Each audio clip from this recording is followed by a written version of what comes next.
बापा विषाची मधुरता, झणे आवडी उपजे चित्ता, परी तो परिणाम विचारिता, प्राणुहरी.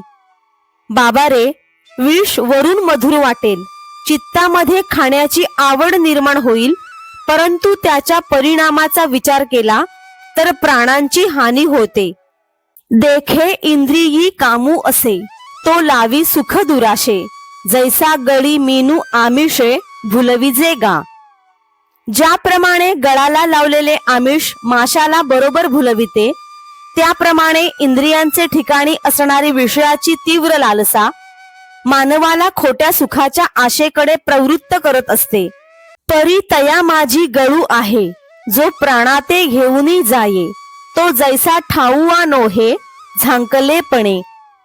परंतु त्या आमिषाच्या खाली प्राणाला हरण करणारा गळ आहे, तो आपल्या प्राणाचा नाश करेल. हे त्या माशाला आमिषाने तो गळ झाकला गेल्यामुळे ज्याप्रमाणे कळत नाही, तैसे अभिलाषे येणे किजेल, विषयांची आशा धरिजेल, तरी वरपडा होईजेल क्रोधा नळा. ज्याप्रमाणे विषयांची लालसा निर्माण झाली की माणसाची तशीच अवस्था होते. विषयांची तीव्र इच्छा धरली तर मानवाला क्रोधरूपी अग्नीत पडावे लागते. जैसा कवळोनिया पारधी, घातेचिये संधी, आणि मृगाते बुद्धी साधावया. ज्याप्रमाणे कुशाग्र बुद्धीचा पारधी हा हरिणाचा घात करण्यासाठी त्याला चारी बाजूने घेरून एके ठिकाणी बरोबर आणत असतो,